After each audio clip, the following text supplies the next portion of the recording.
Call the planning board meeting to order, October 13th, 2010. We do have a quorum. The 4 members that we have on the board are all present this evening. So I'm not going to bother with roll call. Our first appointment is a subdivision plan, Green Court Acres. It's off the West Streets, map 4, lot 22. Bill Thompson of VIII is here to do a presentation. Bill. Thank you. Okay, do it seated or do you want me to pose? However you want to do it. That's fine. Which is better for you, Dave? It'd be better if you would stand up or I'll go Just pull the mic over. I'll go either way. more difficult. How did we get all this? Great, thank you. Again, Bill Thompson, So we don't have to VIII look at Engineers, project manager for a project that was outlined by the chairman. We were last here for the Waterboro LLC 20-lot subdivision back in December of 2008, so it's been a while. In that time period, the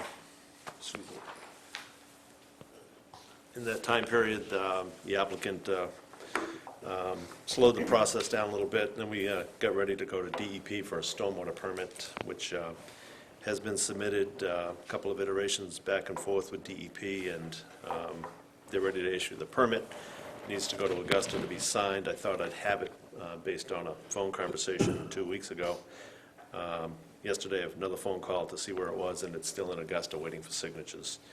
They've had a few furlough days and holidays, so I expect that to be coming in soon. This 20-lot subdivision, just for a little refresher, and I believe 3 of you were on the board when we started the process and started the first review, and we did a site walk back in December 6th of 2008 with a public hearing December 17th. The 20-lot subdivision has changed a little bit. When we first did a sketch plan, we were looking at a 14-lot subdivision. Once we got the details of the survey, the topo, soils information, and so forth, the density did support more lots. So we had a 19-lot subdivision. This lot here, lot 20, and the corner lot was held out of the subdivision. It was the first division of the 93-acre parcel, which again, in total is depicted up here on your insert. This corner lot, 2 acres plus or minus, was not part of the subdivision. First division out, as I said, from the 93 acres. In the time frame of developing and working on the project, the applicant had decided to only sell 1 acre lot, and there's a house on it now. So this half of this exempt conveyance just reverted back to the subdivision. So it just became a 20-lot subdivision. With the area of development and the area of Barb's Way, we are under 30 acres of development, which would keep us out of a site location permit. DEP has asked questions about the entirety and how the land and how the total acreage is made up, and has ruled that this is not a site location permit, just a stormwater permit, and then of course meeting all the Waterboro regulations. The lots all have 2 test pits on it. There will be on-site subsurface disposal systems, and of course, as you know, we have a public water line that runs through this project that was installed as part of the water district's expansion. That will serve all the lots. There will be hydrants, which is shown on the roadway sheets, and underground electric will be provided for all the lots. The beginning part of this road presently has the name Pole Line Drive. It is proposed to be Green Court. This first section of road, upon installation of that water main, got beat up, and it has been regraded and paved to its existing condition. The proposed roadway will be 24-foot wide, with the exception of this first piece, which is curved with catch basins. This roadway, 24 feet wide, will then also have 3-foot gravel shoulders with ditches and collection into our multiple areas of infiltration for stormwater. The road from West Road into the turnaround is 2,783 feet. At 1,650 feet in, we have a proposed connection that'll bring it out to Barb's Way, with improvements to Barb's Way as an alternative or second means of egress for emergency access. Barb's Way, from our point where we would connect back out to West Street, is 1,185 feet out to West Road. And Barb's Way presently, it's got a variety of right-of-way widths in here. It presently serves 4 homes, 1, 2, 3, 4. It is a private road. The right-of-way, again, is a little complicated. The right-of-way in our heavy black line through here is owned by Waterboro LLC. The front piece of a narrower right-of-way is owned by this abutter. I don't have the name in front of me, but. So what, Barb's Way is a gravel. Last one's owned by who? Gagney, is it? Thank you. Yeah. Okay. Barb's Way is a gravel road, 18 feet, 15, 16, 18 feet wide. It varies through there. We are proposing to upgrade that to 20 feet wide. Sheet 11 in your set of plans has a plan sheet depicting the improvements that we can fit within the right-of-way. It is a fairly level road, and again, access now, or the rights of at least 4 homeowners have the rights to use that road. So we have shown an improvement to 20-foot wide, hopefully meeting the conditions of a second means of egress. That was discussed 2 years ago when we were first here. A little different makeup board, a little different chairman. The discussion was, gee, how can you propose to bring a road in like that without any other access connection points? And it was said, geez, if you can make this work here, come out to Barb's Way, that would go a long way to satisfying the board. I realize that was a different group, or some of you were the same. There are potential future. We have a T-turnaround here to come back out to West Road with a future phase. This T-turnaround and this connection here would allow for a loop road in on Phase 2 with maybe a connected road between them. So I think the ultimate build-out of this will provide for, again, a variety of points of entrance and egress. So we're hoping that, with the review of all the boards and fire chief and all, that this proposed roadway coming out Barb's Way will meet everybody's satisfaction. Again, we've been to DEP. They don't have any final issues. The stormwater review, our set of plans show all the roadway design, some landscaping, and a closeout of the old gravel pit in the center here, which again, there's some plantings and some improvements there that DEP had proposed or recommended that we do more native plantings to close that out. Bill, two questions. Go ahead. It's 1,500 foot from West Road to Barb's Way, is that what you said? 1,650. Okay. Yeah, Give or take. And then the remainder is up to this T, correct. and that's probably 1,000 plus. You said it was a total of about 2,700 feet? That's about 1,000 feet or 1,100 feet, Okay. correct. At this T, is there going to be another means of egress out to 202? Is this the Coming one that back goes the out other to way. 202? No, I don't think this will ever come back out to 202, based on the land, the ownership. What we'd do is come out this way and come back out to West Road. Right by the pole line there. Okay. This isn't the one that comes out behind the Lions Club, is it? I'm not sure where that is. Okay, no. Yeah. All right. There's the Lions Club. Yeah, the field that comes right along the baseball Oh, field, yeah, comes out the sure. backside. Yep. Is that up by Abbott's small engine? It's too far out. Not too far. Yeah, Lions, okay, I'm not sure where Where the that The is. medical old center medical is. center? Okay, yeah, yeah. Right along that ball field. is- Okay. And that may Okay. not even be it used to, is that Okay. cut across? Yeah, our total ownership is depicted up here to make up what would be Phase 2, and any potential connection, there isn't any that I know of. And to bring any of this second phase back out to 202 would have another access out to West Road with Barb's Way as an emergency access. It's too bad. That's a lot of cars going out onto the West Road. At the time of day when the school's going in and Yeah, it is. Yeah, Those it's a busy, people are it's a going to busy have a road. rough time Yeah. getting out of there. I would imagine most of them are going to make a left-hand turn, which is eek. Unless they work at the school or, Yeah, yeah. Cemetery. All the teachers are going to live out here. yeah. This is They essentially, can't afford that. this is essentially a new application, so we need to look at it as a new application. So I believe this is just going to be basically a concept Oh, at this point. new application based on, We haven't seen it in 2 years. Okay. With board makeup. You've actually added a lot. correct. Yep. So rather than go back and try to figure out what happened 2 years ago, I believe it'd be easier just to go back at that level and Move forward. move from here. forward so we can keep it moving. Okay, Does that work okay with you? that's fine. Yep. Is the board okay with that?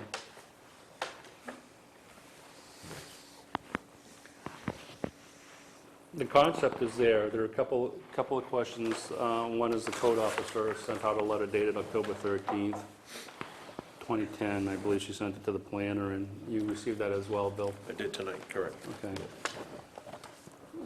Apparently, Lot N was cut out as a larger lot, and then part of that was cut and given back, so Lot 20 was originally part of N, and now it's 20. At the very least, I think we ought to kind of go with Patti's wishes and have a legal opinion whether that cut created a subdivision or not a subdivision, or answer those questions. The other part of that is, N will need to be identified as the original part of that subdivision plan. As It's not part of the original subdivision plan, part it of the was the original first piece. cut out of the mother parcel, Yeah. so it needs to be identified as that. Okay. Yep. It's the first cut out of the original part. Out of the 93-acre Okay, parcel. yeah, And when it was cut, it was actually cut like this. yeah, yeah. And there are deeds in here that actually have this piece going back to the owners, and I kind of perused them real quickly. I don't think, and I'm going to give my opinion, I don't think it's an issue, because at the very least, it would be a sale back to an abutter, Which is an exempt which conveyance. is exempt under the subdivision law, but I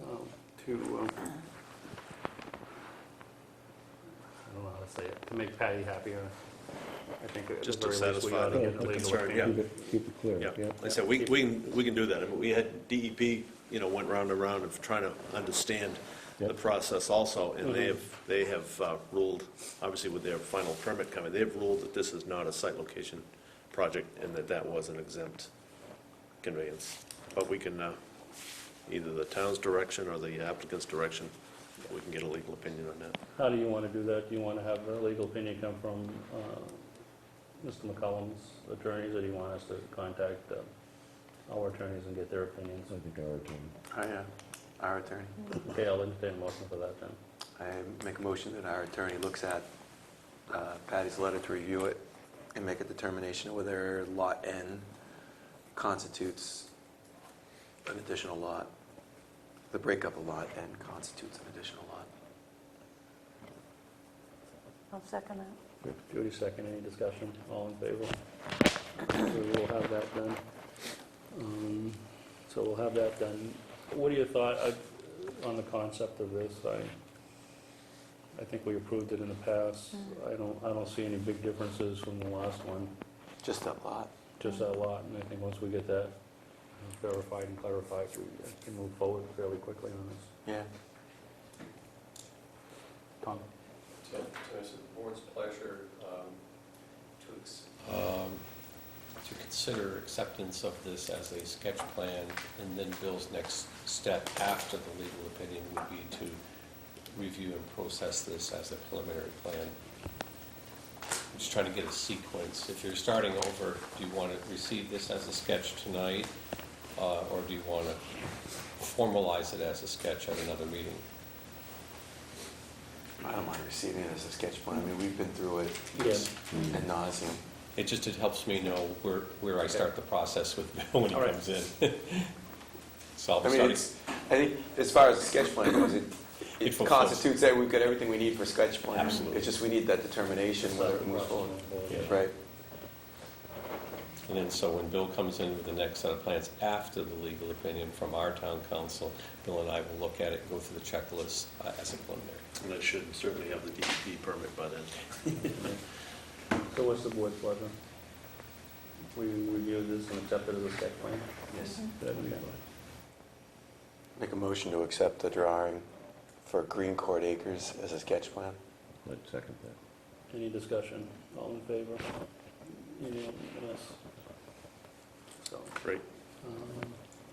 we'll have that, and once we get that opinion. Yeah, if the town's attorney, I'm sure you have copies. If they need other information, he or she can certainly contact us Yeah. with the, And we will forward you whatever their great. opinions are when we get them. Okay. Correct, Tina? Okay. And assuming that's done in a timely manner, I can request to be back on an agenda in November. I see no problem Yeah. with it, and we can schedule a public hearing and go from Yep. You can even be on by the 20th if you get it fast enough. What's that? You can even be in on the 20th. It's up to the attorney. 'Cause I'm ready. I mean, we've engineered this thing, and it's passed muster with everybody, so we'll go through the process with you folks and Okay. hopefully not have any issues. Thank you. Thank you, Bill. Yeah.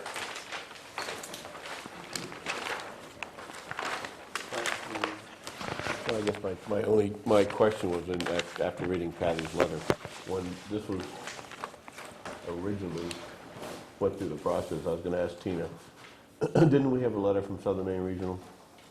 Yes, it's in that pink It is in there, I didn't see that. It was in the folder. pink folder.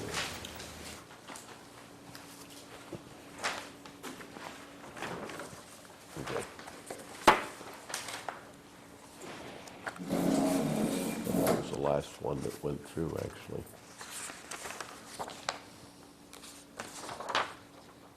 And that was 2 years ago, right? At least.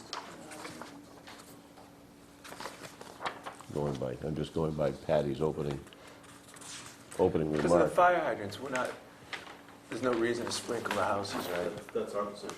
Okay. It's our protection. It's an ordinance issue, but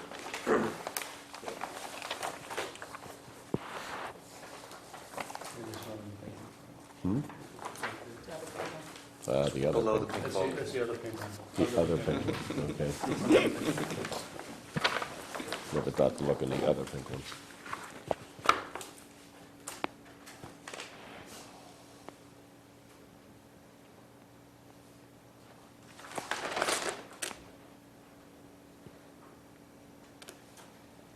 So is this parcel butts up to the Lions Club parcels then? Up in here, there's a right-of-way that runs right along the ball field and comes out and attaches, there's just about the pole line, I thought it was right in here someplace, that comes down the pole line to West Road. So the town owns that then, right? Did very well, because we used to use it for our softball equipment, we used to transport our softball equipment to back rows, Oh. so rather than come out and go all the way around. Which piece of the town own? The Lions Club.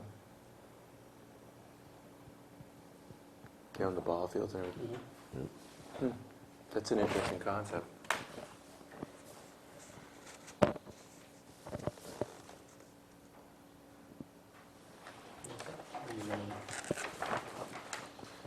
Well, I guess my question would be, I mean, it's been 2 years, do we put it back through Southern Maine Regional? You guys, if you wish to do that for re-review. What's the date on that letter? 2007, 28 December 2007. 7. So it says, yeah. I guess I'd like to see it go back through Southern Maine Regional. well, I think it may have. Since then? Yeah. I'm not sure I have that letter. Give me a second here.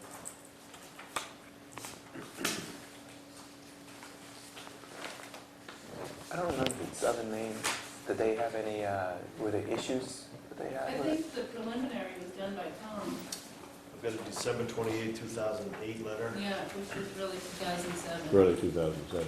I even have one later than that. This you? This Yes. is red writing, oh yeah, initials. The board needs to, if you send it to Southern Maine Regional, then they will do the checklist. because that's their basis of the review of the Yeah. contents of their letter. Mhm. So we don't want to have a duplicity of them doing it and me doing it. So if that's the board's desire, then they'll be working from that checklist.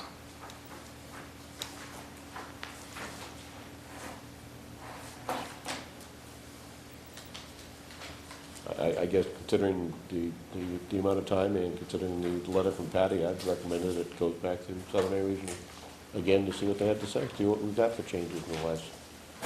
Were there outstanding issues? I mean, were there not outstanding issues? Were there comments at that? There were typical, if you look back what we get from them, you get a page of concerns. And Yeah, so they talk about West Road being able to carry Yeah. the load.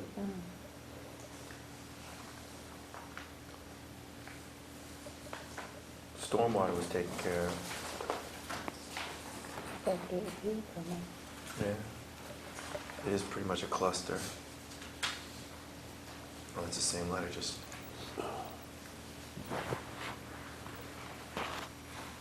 What would be the difference in having them do it as versus Tom? The town planner do it. What's the advantage of going to Southern Maine? they did the last one, they're as up to date as anybody, I guess. I'd just as soon have them do it. And Tom doesn't do as much, we don't see this from Tom. And I like to see this, I like to see, Southern Maine Regional will send you a narrative yep, based on the same thing that's on the checklist, if the board prefers the narrative. I review these in the form of a checklist for efficiency. If you like it wordy, then Southern Maine Regional will provide you with a narrative.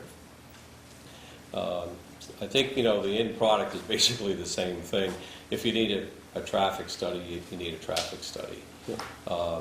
When it comes to determinations of the traffic impact on West Road, that's pretty much a board call.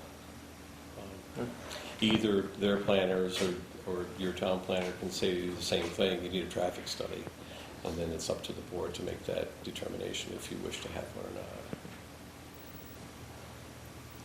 But I'm okay with either approach that you take. My approach has been to always use the checklist because it's easy for the board to go through every component. So,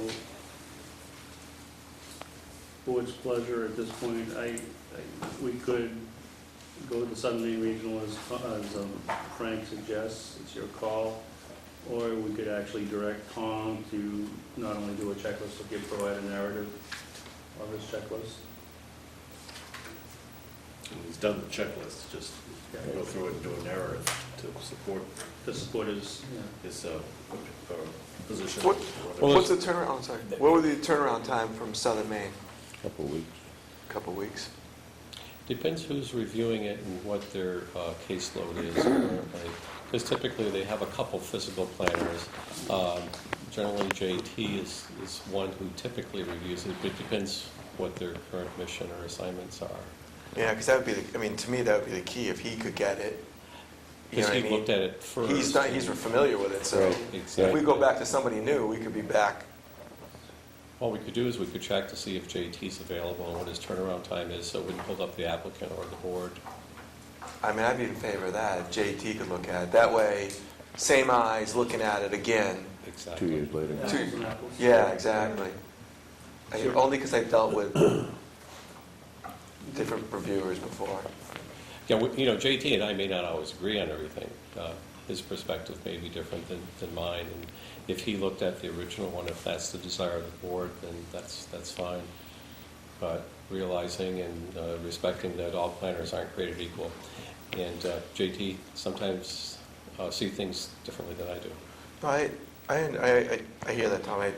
I'm just thinking, if I have no problem sending it to Southern Maine if JT's available. If JT's not available to do it, if he's booked up or something else, then I think we should keep it in-house. You want to make that in the form of a motion? If we could pick a date, I think that would be because then Tina or I could approach JT and say, the board needs this reviewed and turned around by such and such a date, and then that allows Bill to proceed ahead and the board to put it on whatever Next agenda you wish. November 3rd is 3 weeks away. And that would be, that would be, I don't think we're gonna get a turnaround for next week, which is our next meeting. So if we have it for, 2 weeks after that. yeah, so we have it available for November 3rd. I guess I'm not so worried about the date, as worried about if we want to make sure that the same person does it again, like that would be my criteria. Yeah,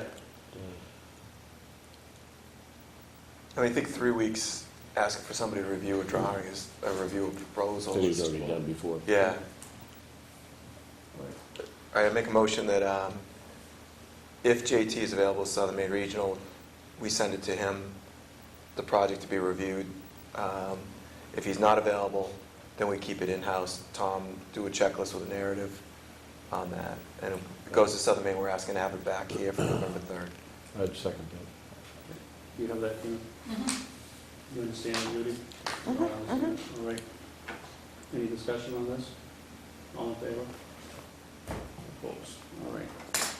Great, thank you. Thanks, Bill. Thank you, guys. This is our town. Does the well property come out anywhere Pardon? on another road? Does the well property, The new wellhead. the new wellhead? I I'm not assume sure. that's what he's talking about. I think in that just here. goes in. Doesn't Bill, it? their well, the road to the well doesn't go anywhere, right? It just goes to their well. Just up in here, they have an easement to come up into there. To the new well.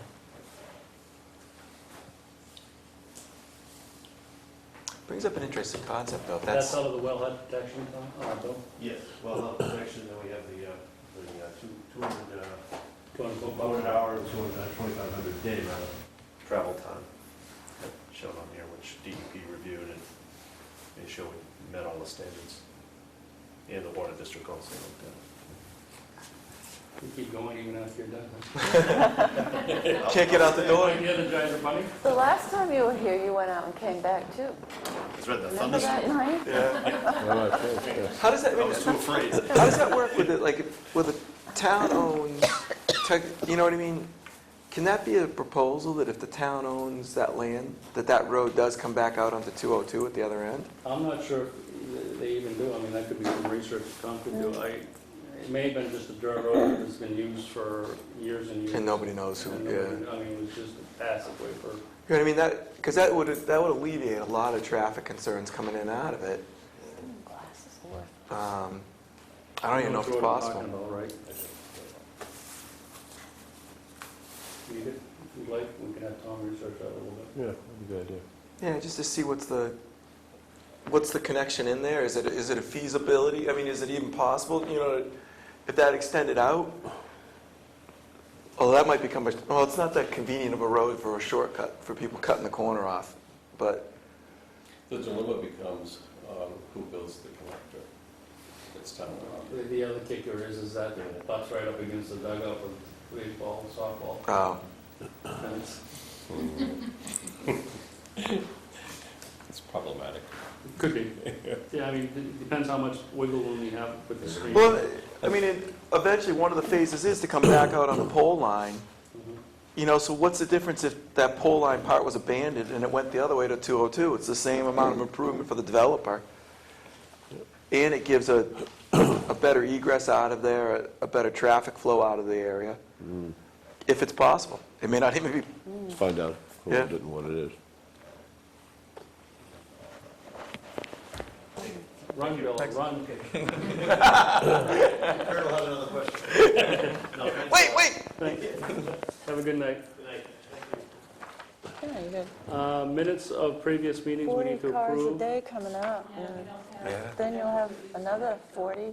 for the next phase. How are you all going to get out of there? Yeah.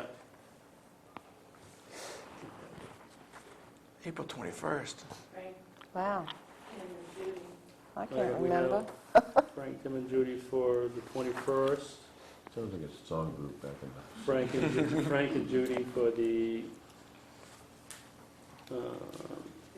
Fifth 5th, and Frank and Judy. and Judy, 7th. I guess we could just go through and approve them because the other members are no longer here. Yep. Yeah.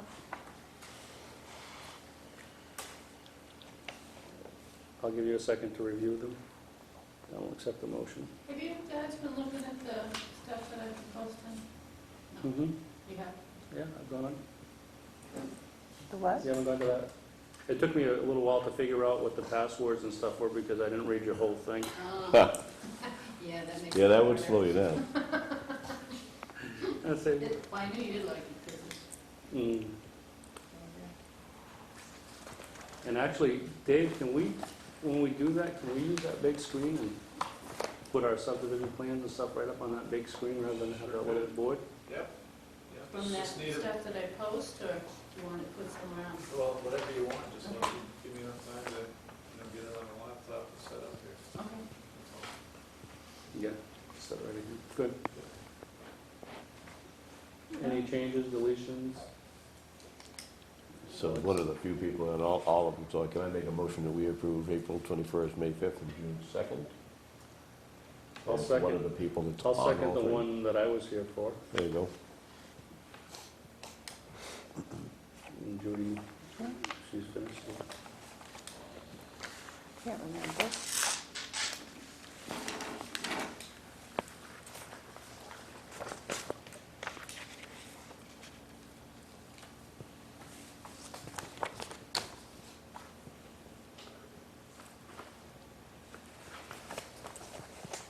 The sanitary facilities for the public to use at the,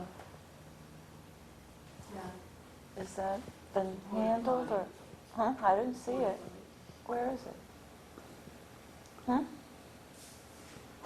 I don't know. Where's what? I don't see a porta potty down there at the farm stand. I thought they actually had a bathroom. I don't know. Has that question been answered? I personally don't think it's necessary, but Well, I Was- think that's why it was written the way it was, because it's in accordance with the state plumbing code, which mandates nothing. Yeah, and I think they Oh, actually okay. used the existing, all right. the existing one, they Because rebuilt it. Huh? I think they actually used the existing septic and, Right, because there was a house there. right, so to the that's- house, before I think Yeah, the way but that's not my question. My question is,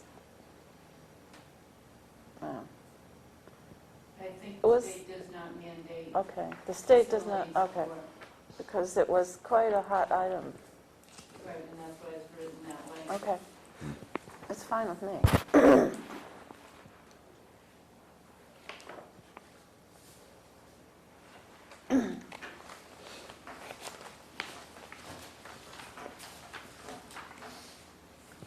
So where do we sit? Waiting for, I'm waiting for Judy a second. Oh, what? Yeah. Judy seconded, any discussion? Yeah. All in favor?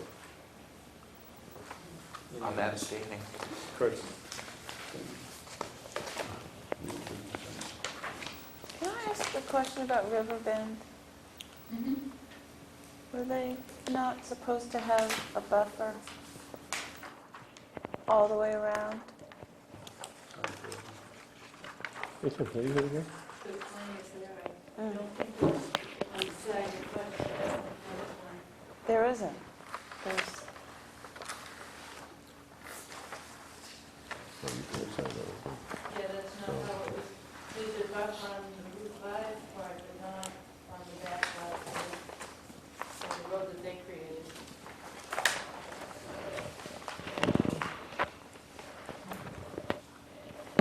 While Judy's signing the minutes, we have no old business. Communications, there is a workshop that Southern Maine Regional Planning is putting on here, actually, Wednesday, November 10th. It's at the Waterboro Town Hall from 7 to 9 p.m. You're all invited, and you see what the topics are that will be discussed. The second letter is from from Patti, the Code Enforcement Office, discussing the growth ordinance and what she would like to see happen. As you can see, permits have gone from 103 in 2000 to 18 in 2009. So based on these numbers, 105% adjustment would drop the growth permits down to 74 a year. Of course, the question was asked, do we need any? Do we even need that in this? I think it's a valid question. It is a valid question. I'm not a growth permit fan, but we have it in place. I think if we have a boom of some sort, it's there, it protects us. If they hit 74, then we can adjust it upwards again. I don't, personally, I didn't like them, I don't like them, but it seems to have been working, and I don't think we'll see 74 building permits in Waterboro for this time. But if we eliminate it, And it had a lot of support when it went in. and it had a lot of support, there's still probably a lot of people out there that support it. Yep. I guess I'm opposed to the growth permit. I think the economy dictates all that before, if the economy grows, the town wants money. It's one of these things, the town struggles for money. They want, you want people without children to move into town. So we put 55 plus, 62 plus developments in. They don't sell. We have assets that aren't filled. The ones that sell are the ones that have kids in them. I think the economy regulates that stuff out. I think it's fun to look at. If we go back to a day where we're growing 100, 150 houses a year, what's happened to our road system?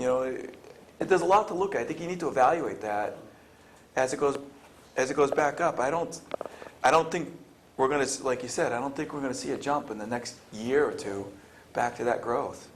You look how it trickled out. It trickled out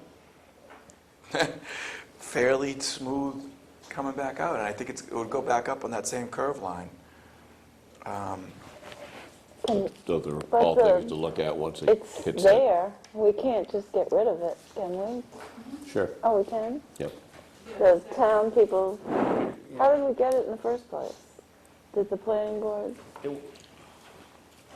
I wasn't on the board when it came in, but I'm going to presume it was during the growth when we were 2,103 permits in Waterboro. I kind of remember when I was here, we were doing probably double that. So with the schools and everything else booming the way they were, it was a way of controlling growth in the town of Waterboro. It also was a state initiative, and the state was driving this is under the umbrella of smart growth. Now the state's position is almost 180 degrees different because there is no growth. My question is, there's a lot of strong support for it in the community, and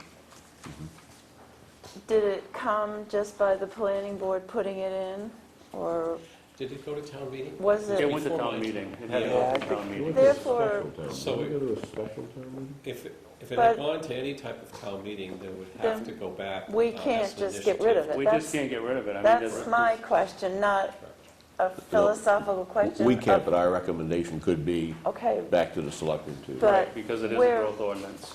where we can't get rid of it, I would say that it would be a good thing to alter the number, just for the heck of it. Because that's the way it's written, is that every so often we need to review it and alter the numbers. And obviously, right now, it doesn't matter because there aren't going to be anywhere near that number of. Judy's absolutely right. It's the board's responsibility to adjust the number if it's your intent to keep the growth permit ordinance. To reverse it means to go to the selectmen. The selectmen then have the choice to make it as a referendum or as an article at town meeting. Those are the two choices. So we can make a recommendation to adjust it to 74 Yourselves without having to check in with anyone. Yeah. Or we could- just- and we pass just that change it. back. Exactly. Or could we make a motion to temporarily suspend it? I don't think so. No, Not I without think we it need to go for going. an ordinance change because it is an ordinance. Yes. But it would still stay as a growth ordinance. we put the number at, you know, I don't know. If you I just think- adjust the number as the code enforcement officer has suggested, then you'll be mathematically correct. Yeah, Um, I think that's sec- what we should do. Secondly, if there is a split feeling about to keep or not to keep, my suggestion would be is that that you pull together the Board of Selectmen yourselves, you host a meeting, and the 2020 Master Planning Committee, because this is an issue that falls under master planning and comprehensive planning, and I think getting that group of three together makes a lot of sense. It may still end up that 50 want it this way and 50 want it that way, but I think it's a bigger conversation, and those are the parties that I'd suggest you get together initially. I mean, I guess I see the growth management ordinance sort of like the moratorium on marijuana clinics, you know? It was put in, we haven't done squat to study infrastructure in the town or improve infrastructure or anything like that. So we're buying time, because eventually it's going to come back and they're going to say you can't have it anymore, or that, your numbers are going to have to go up because the growth is going up. And we haven't done anything. We haven't done anything to say, I think that's where that master plan, the 2020 plan, those guys get involved and they say, we can control growth. Growth is good for a town in some aspects too. I mean, we can't. Yeah, but rapid growth. The rapid growth isn't, but we haven't made any provisions. Say the economy turns around and becomes awesome next month, and 75 people come in looking to build a house. Sure. We have no. Well, you see, Board, there's a huge flip side to all of this. The town must, with a capital M, look towards bringing in more tax rateables. If you're bringing in business or in commerce to the community to help stabilize, not lower, but to stabilize your tax rate, there's only one way to do it. It's by bringing in business and commerce. You bring in business and commerce, chances are that they're going to want to have housing here. Yeah. So you've got two forces kind of fighting each other. So you need to look at that aspect too. I mean, that's the flip side of it in defense of what you're saying, Kurt. If you have business, people need places to live. Well, and vice versa. Desirably, If you don't have, Walmart's not going to come here if there aren't people here. You know what I mean? I'm not saying Walmart, but a business is going to come here. If the population grows, that's going to pull business with it because there's a need. Supply and demand. Let's take that premise of Walmart.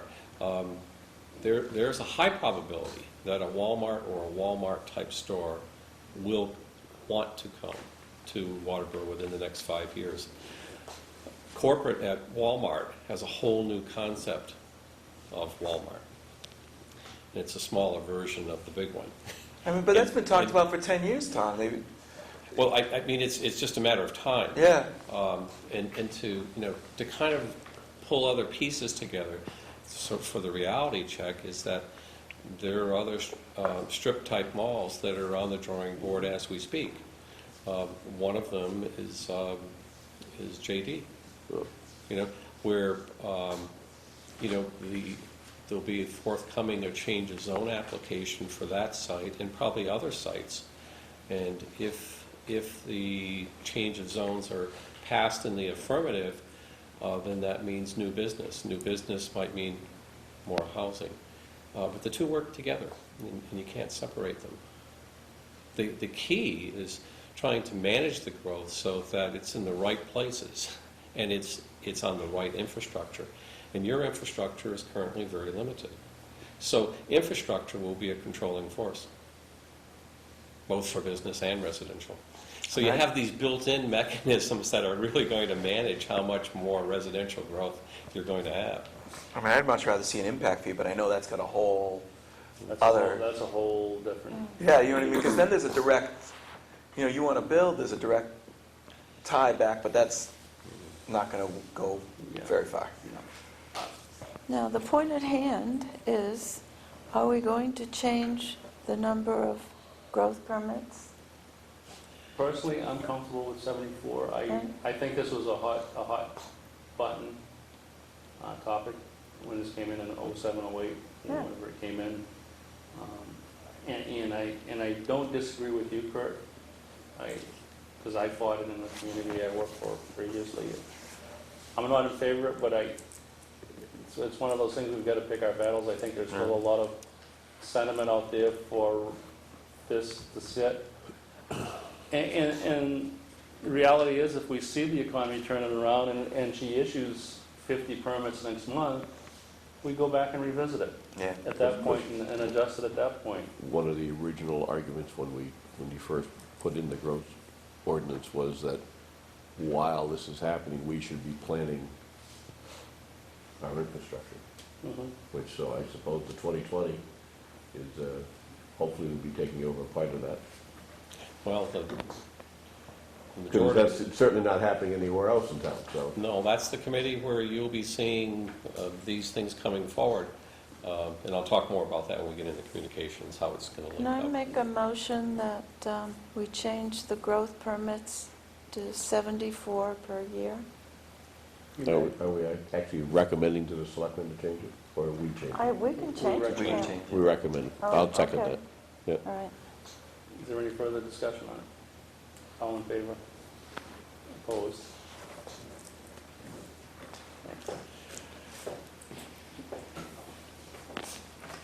Last on the communications is a letter from Chris Genest, who is requesting the Sokokis Estate subdivision, let us know their intentions to abandon the Phase 1 of the 4-lot subdivision previously approved in 1990. There's no problem with There's that. no problem. I'll do up the paperwork like we did for the other one, we'll have to have it signed in. It's an interesting You want thought. to vote, or? Do you guys want to vote to accept this as accept this letter? I'll second that motion. Okay, all in favor? So 10 minutes? Well, yeah. I'm not sure if we need to do that. I was kind of thinking and talking at the same time. I think if he chooses to abandon it, he just, It's nothing we can do to nothing we stop can do. I him. think he's looking for a letter from us for tax purposes, so he's not paying on 4 separate lots. Oh. Yeah, That would be my thought. Next is miscellaneous. Yeah, before you leave. You wanna do Next is communications? Communications, yeah. I didn't see any more in there, okay. Well, they're informal. Verbal communication. Verbal ones. I think perhaps we should just always put it on the agenda, because I always have something to say about something.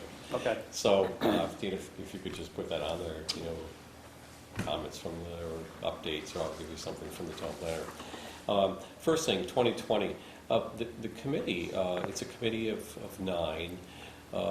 It's been very active. It's done one visioning session with seniors and elders.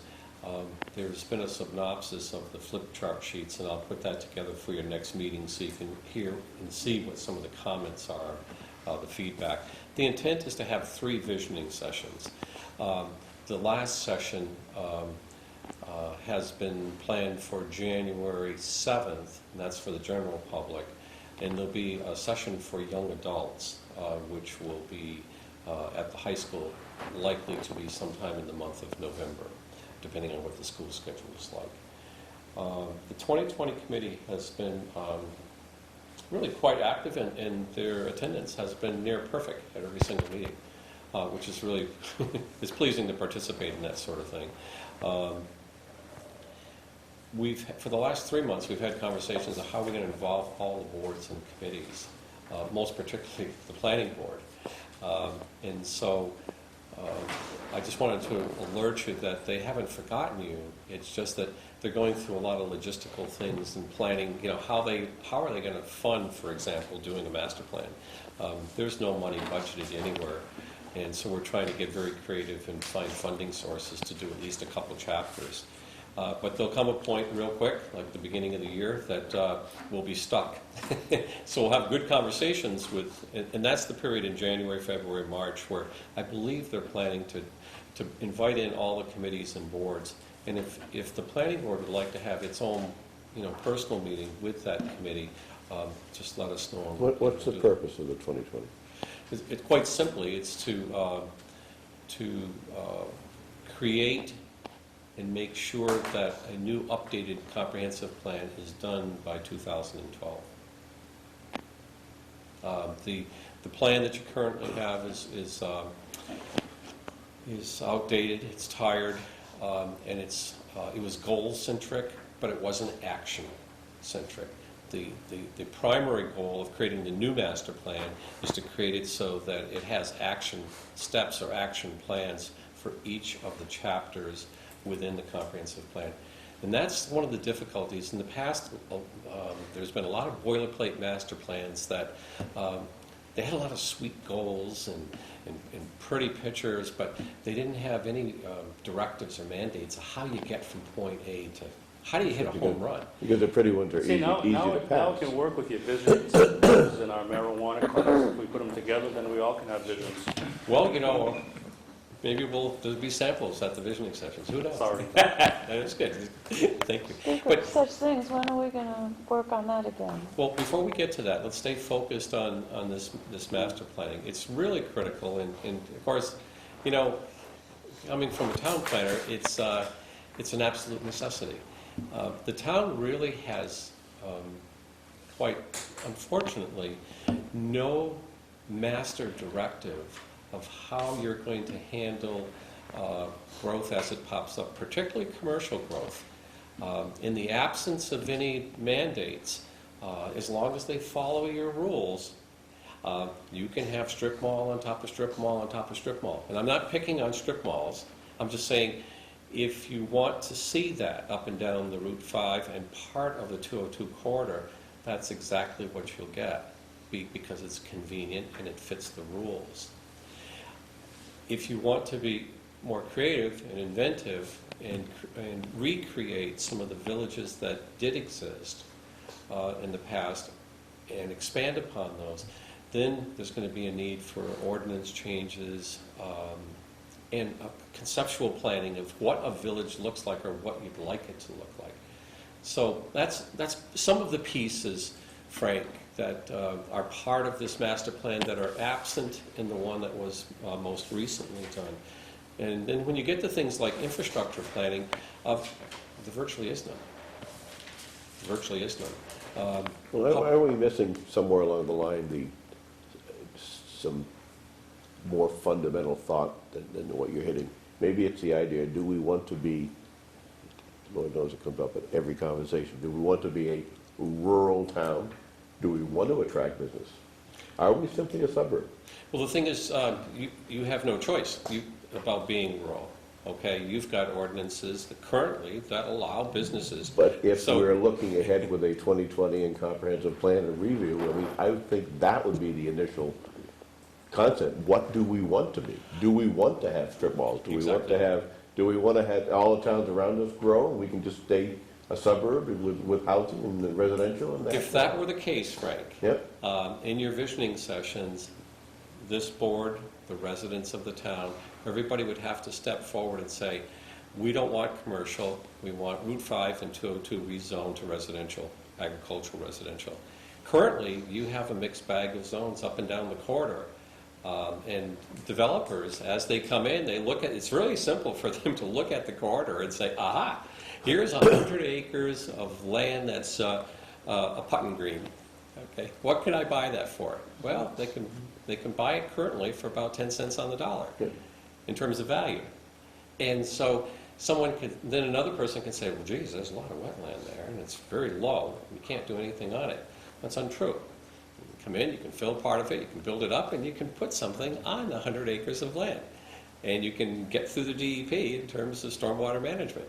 It's all very doable, and it's all very accessible. It's on a major state corridor, and it's on public water. Sooner or later, a development will come in there and will be caught. And we really won't have a choice unless we really look keenly at both the ordinances and concentrate where you want business to be. Waterboro's in kind of a unique situation in that you really can create, there's only one or two places left for a good business park. You keep your businesses where you want them to be. You work on that traffic control so you don't have spotty little businesses here up and down the corridor. It's the after effect, 20 years down from now, where everything's built out. So there is a real need to update that master plan.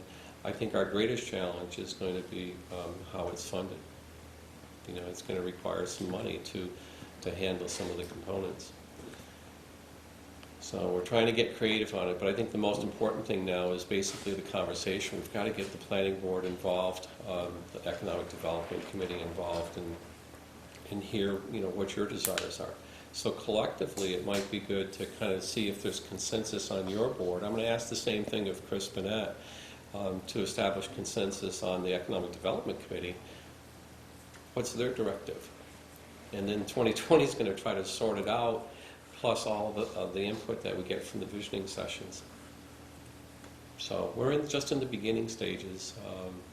I'm a strong advocate of the update.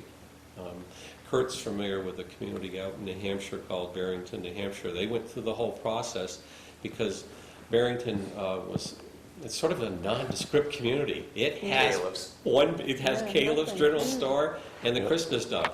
Yeah. And that's it. So the town always questioned itself, where's our town center? So they went out and spent well over $100,000 just to do a downtown study. Where are they going to create their village? So they actually created a village. Part of it's on the 125 corridor. Waterboro needs to do the same thing. You need to determine, you know, where and how many villages you want to create. Waterboro's a lot like Barrington in that sense. We're just 10 years Sure is. behind them. Yeah. At least. So That's Uncle Red. He was intimate with one of my relatives down there. Yeah. it's the same thing. It's a nondescript town. It's just you drive through it. That's it's a town you drive through. But you know, they've taken it one step further, where they wanted to create a village center, and also their town hall is in the middle of nowhere. And so now their present concept is we need to even make that village more identifiable. We need to move out of this old schoolhouse and start thinking about where we're going to put our municipal center. Yeah. So as we break apart each component of the master plan, the village planning probably become, that and infrastructure planning become really the two most critical ones. So we're hoping to tackle those, and we're unsure how to handle the water component because it's a quasi-municipal function. So that becomes yet another challenge. But Tim, you know, decide with your board as to how you want to be involved. You know, we'd like it even if you feel free and you don't mind another night out to, you know, attend the meetings, or at the same time invite that committee to come as part of your meeting. I'm thinking the two members that will soon be appointed at some point should be sitting on that. Yeah, that's right. Junior members. Junior members give it.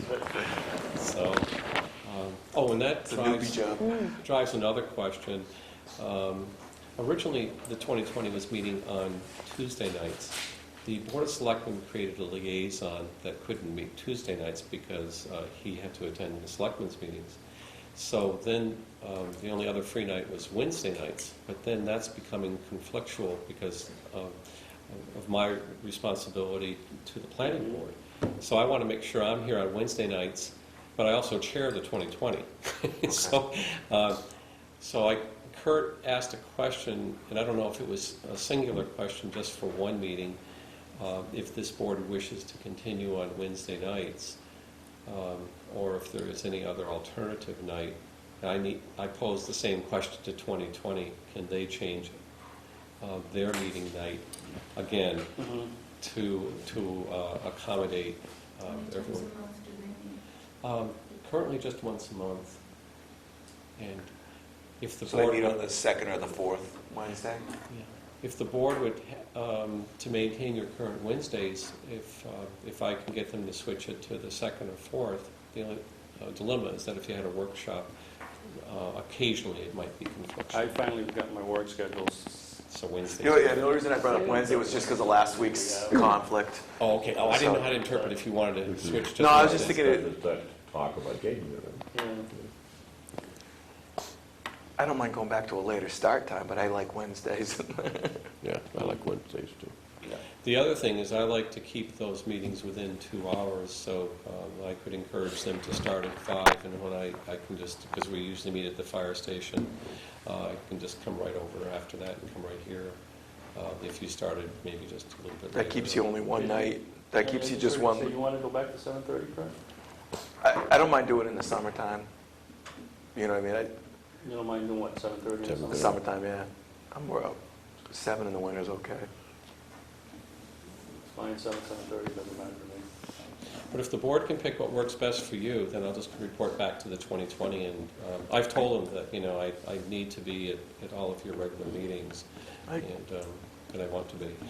Wednesdays work, I think, for us. Yeah, the way it's set, like I said, my schedule just, Wednesday works good, the okay. first and third Wednesday that we have. You know, Still when we it's did set. the original comprehensive plan, we did a town-wide survey. Are we doing anything with it now? Where is the input coming from, whether we want villages or business or not? Where's the division coming from? Realizing that this committee is still relatively new, so I think it's met 4 or 5 times. It's got past that embryonic state of getting through all the logistics when they're meeting and all that. The input is primarily being dependent on the visioning sessions. What you suggest for a town-wide survey is the best way to go, because then everybody has a shot at it.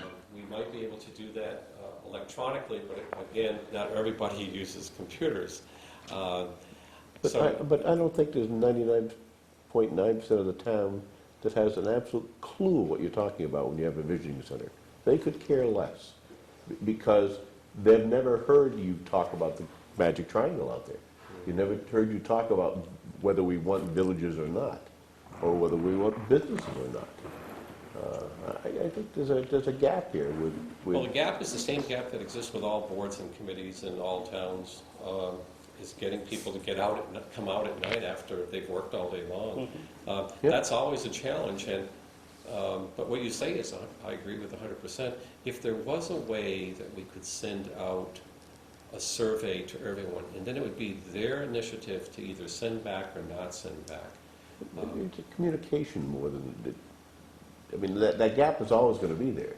And the current answer seems to be, well, if the gap is there, so we're going to ignore it, we're just going to do our own thing. Where's the town input? And how do you get the town so they can communicate? Town meeting public officials or town meeting townspeople? Something could get put on the town's website that they could go in and fill out a Something, survey on. where do you want to go? Because the answer is going to be different whether you're sitting in North Waterboro, in which case you can do anything you want, in South we don't care. It's true. But, North is going to have one opinion. This area around here is going to have another, but there's not many people living around here. South Waterboro is going to have, where's the input? The input, Frank, one of the ways that we're hopefully going to get more input beyond the visioning sessions is going to be by a 2020 website. Dave and I have had some very brief conversations, and hopefully, I guess if we need to set a deadline, Dave, maybe by the end of this year, there'll be a 2020 website, and part of that, I'll make a commitment to the board, and I need to run it by the committee, because the committee makes all the decisions. I'm sure they'll back this, is to create a survey that they can respond to electronically. And that'll be a starting point. In the best of all worlds, the ideal way of doing it would be to have a survey on a website for all those that use computers, and then some communities, and I don't know if this is possible in the town, and I'm speaking out of school here, some communities take and they put the survey as part of the tax bill. Well, I was just thinking, the And that elections way everybody gets a You could do it copy. as a tax bill, you could do it at the dump. That, yeah. I mean, Well, you could- the elections you could are coming put up. Copies at the dump with the return slot at the dump. True. This is exactly the input that we need. The more input we get, the better. I was thinking even an info board at the elections coming up. I mean, Yeah. granted, it's probably going to be a small turnout, but just an info board saying that it's But there's currently no, a but the process. spark isn't there. Where do you, the spark is you need to say, we're looking at making a Walmart next to Shaw's, next to Shop and Save. Shaw's coming? Wow. I don't know. You know, so, As long as the Home and the Depot reason comes. we're looking for a Walmart there is because that's the way currently we're looking at our master plan and our comprehensive plan, and it's a good fit. You need, I mean, that's pulling a pin in the grenade, throwing it in, but you get people, you need something to drive the public to want to talk to you. Well, we're open for your suggestions. If you have, Frank, you should be at the meetings. If you're- Probably not. Well, But, I mean, but I These are good can't believe this isn't, we need to look more fundamental when you start talking master plan and visioning. It's how do you get the town involved in this stuff? well, it's at least a 2.5-year process to get this done, and we're only, 5 months into it. So we're still beginning. I think that it'll be partially addressed by doing the website, because that's going to give people, I don't know, how many hits do we get, Dave, on an average weekly basis? I'm not really keeping track Okay. So how many are you saying, Dave? of it. Enough. But, and that's sort of a count. I mean, I get 1,500 a week in my little dinky little Waterboro.com. So, I'm not sure that's a good, Well, it depends on how you activate the spark, too. but it's activating the spark is what I'm driving at. I mean, how many people do you have on the 2020? 8 people. Are they representative of town? It's a pretty good What's the cross-section. next? There's one builder, Kent Witham. I think his dad was on the planning board at one point in time. Jack Seary, Todd Abbott. So you have a good, I think you've got a good business cross-section, and we're glad that we have someone in the construction field. In fact, we wish we probably had one other person in the construction field on there. Kent's a great contributor, because although, he does development in town and out of town, so he has an interesting perspective. The dimension that he brings to the table is that he's lived in the Northwest, and he's seen what Waterboro could potentially be 30 years from now in small suburban towns on the outskirts. So he brings that to the table. Steve Evald is on the committee. Sandy Bennett is on the committee, so she adds another dimension to it. So, I think that we've got a pretty good cross-section. We could stand to have more members. There's no magic in having 6, 7, 8 members. I'd be happier with 10 or 12, because within 2.5 years there'll be a certain fallout. But if there's missing elements that the planning board sees that aren't on the 2020, give me names. I'd be happy to make a face-to-face contact and recruit some more people to the committee. And you're right, Frank. We continually need to, and we bring it up at every meeting. How do we communicate better? First, to communicate, you got to get organized, and I think we're finally at the organized stage. And then, of course, it's just getting your committee members to do more than attend the meetings, of which they are. At the visioning session, I think at least 5 of the committee members were there. Well, I guess, I'll stop after this, but if you read the papers in the last year, we've got major electrical lines being proposed in the state of Maine. We've got major gas pipelines being proposed in the state of Maine. We just recently had the 3 rings of fiber, which is supposed to drive business in the southern state, part of the state of Maine. And every one of those come down and go, yep, York County and Waterboro, goodbye. Every one of them. I mean, we're a black hole. Well, you see, Frank, that's not a 2020 mandate.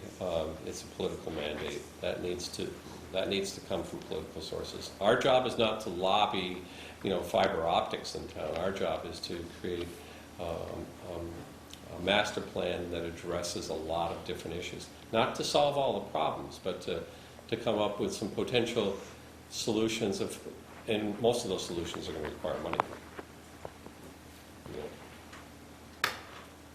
You've got to make small investments to get huge returns. That's the way it works. So it's a very complicated process, and I welcome all of the board's input. Frank, I think your ideas are important ones, and I'll deliver that message to them at their next meeting, which I believe is November 3rd. It's not that we haven't talked about communications, we're still trying to figure out ourselves how to do it best.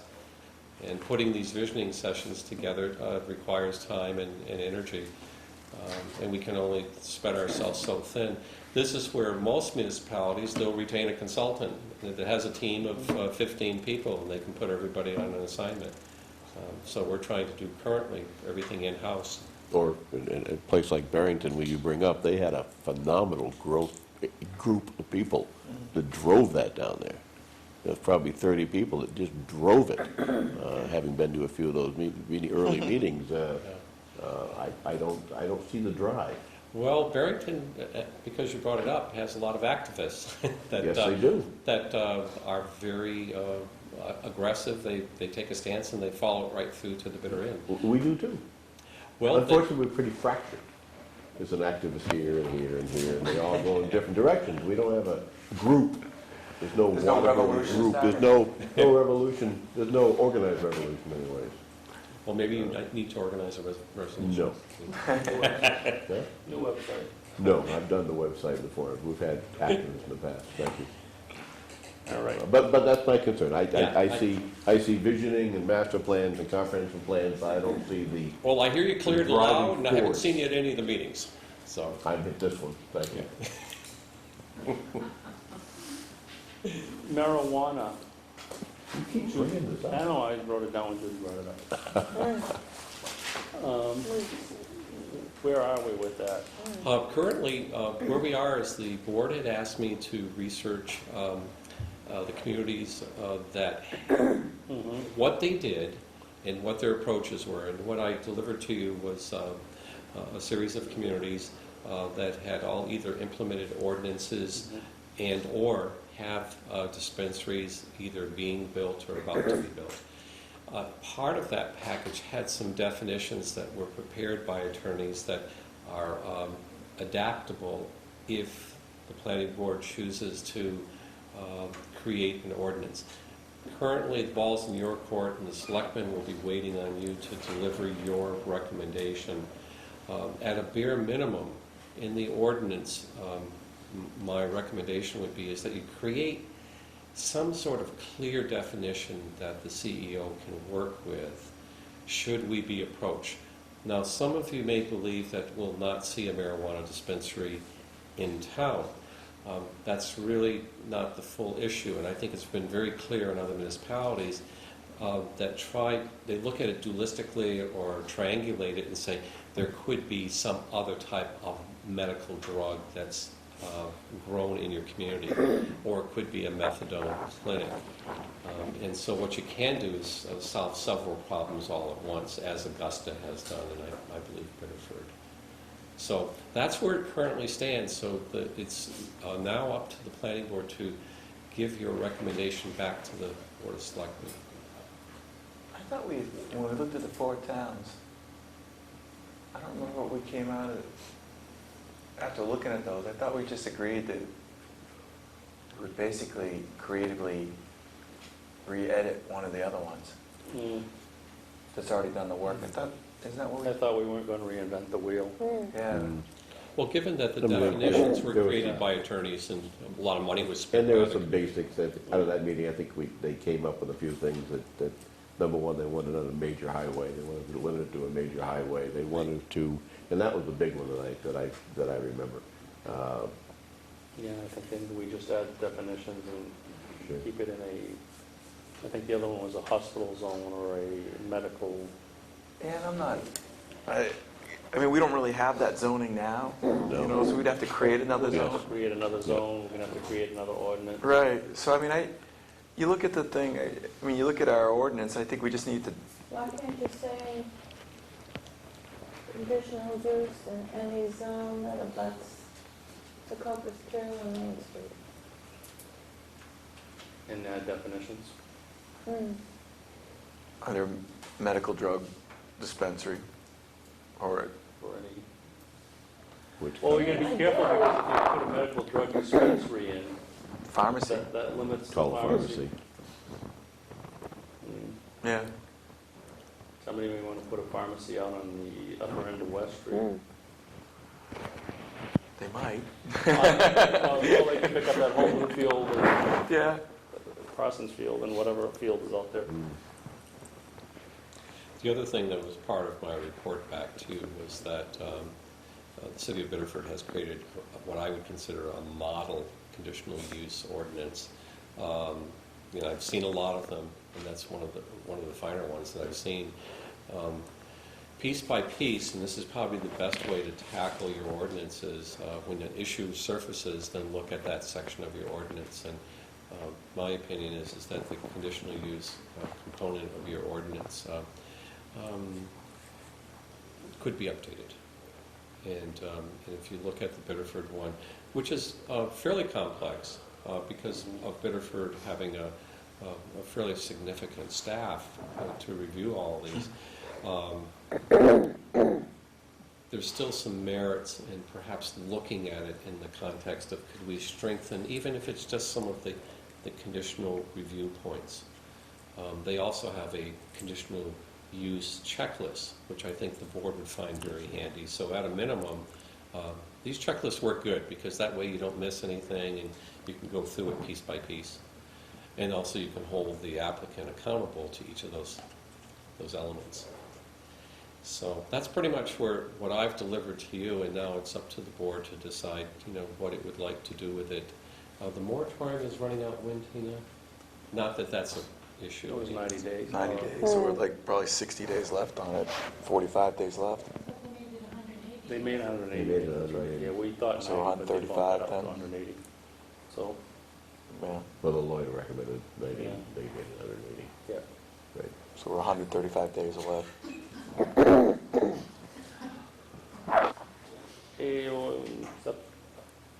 So we're supposed to we I'm should do thi- a I'm- workshop? We could workshop it. We could ask Tom to, since he likes Biddeford's comprehensive plan, I think if you want to look at it and tweak it, I don't mean to be partial, it's just, it's well-written, and it's, I'm not saying it's not. What do we got on the agenda for next week? So let's just do it next week and get Okay, it let's taken do it care next of. week. So the 20th. Come back with your ideas with what we'd like to see out of that. Pick it apart. I remember it. Believe me. what might be helpful, if it's okay with the board, one of the approaches that I like to take is to put two of them side by side. We can take yours, we can take Biddeford's, we'll put them side by side just so we can compare them. You actually have a copy of Biddeford's, so if you can just zero in on, take a quick glance. It's online if you don't. Yeah. Just go to the main Don't door, tell me that, just give me on paper. Code of ordinances. You want paper? But we've got two sort of issues, and I think you want to tackle the definition part first. Mhm. The conditional use thing is not a necessity. I think- It's more of a looking ahead. Could you do like a little draft? I don't want to say ordinance. I don't want to create another ordinance. Maybe we could just embellish what we have. That's right. Thank you. Tweak it. See if we can tweak our ordinance to include the definitions. And I think I heard Kurt say we keep it along a major corridor, an arterial or a state corridor.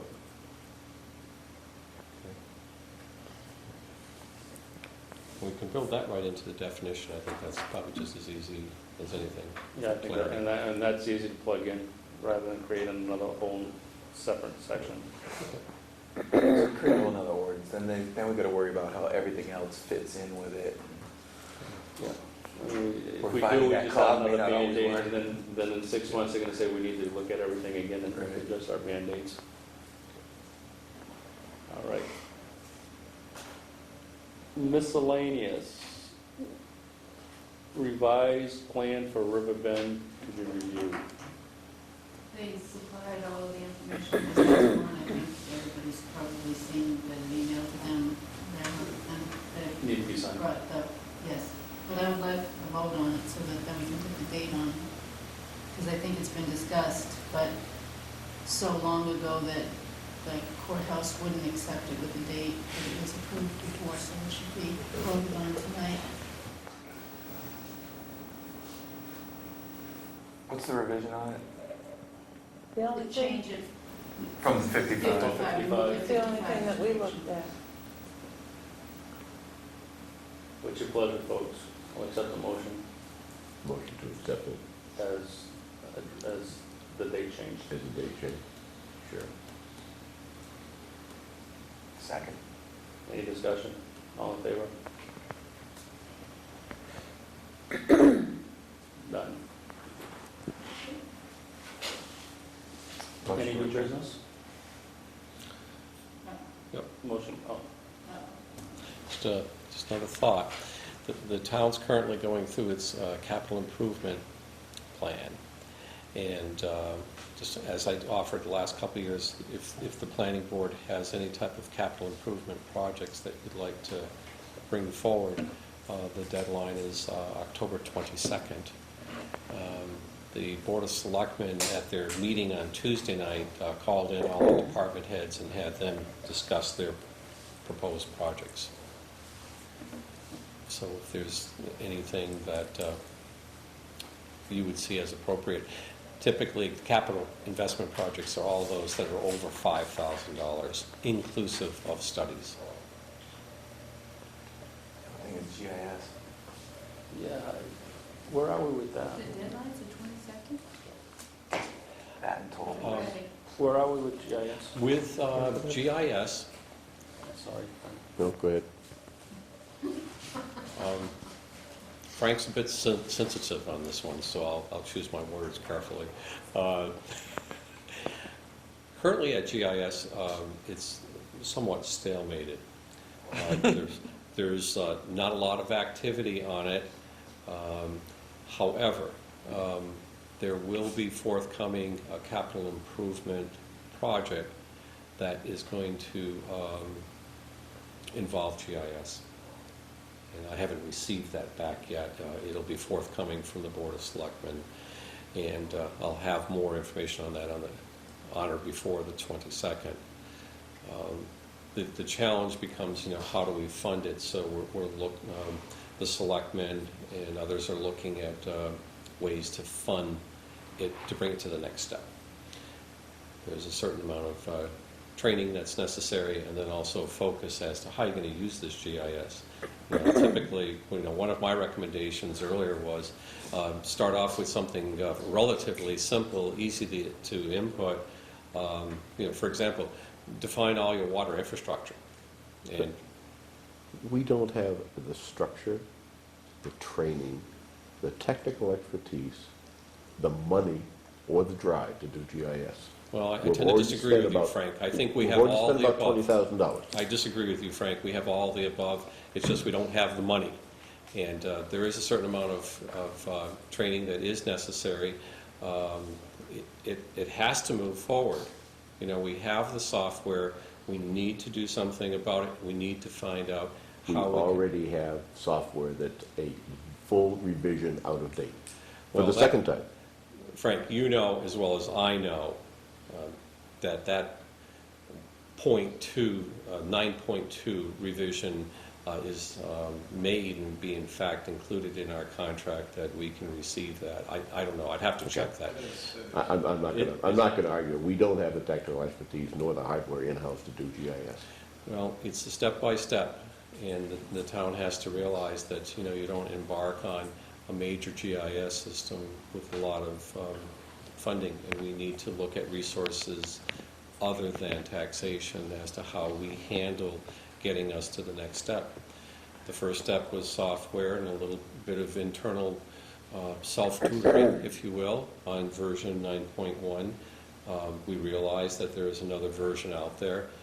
That's a non-issue, getting 9.2, in my opinion. I think that the greater issue is where do we find some creative financing to get us to the next step. We all want to do it, it's just that our hands are tied. And so know that we're exploring all the avenues, including federal resources. We want to take it to the next step, because the board will be you'll find it so helpful in your review of There's no everything you do. Homeland Security monies out there for that? No. That, in fact, may be one resource point. We'll have to wait until after November to see how everything fleshes out, and the feds will then be, well, they're in a new fiscal year currently, so we have to now look at the fiscal year 12. all monies, federal monies fundamentally are obligated for FY11. They were in F10. They even have, they haven't approved the budget yet, No, federal but- budget, But they've allocated. continuing resolutions. So that's where we stand, and Frank, know that we all want to move it forward. It's just, we feel a bit stalemated at this point. Thank you. Any other questions? Motion to adjourn. Second. All in favor? Done.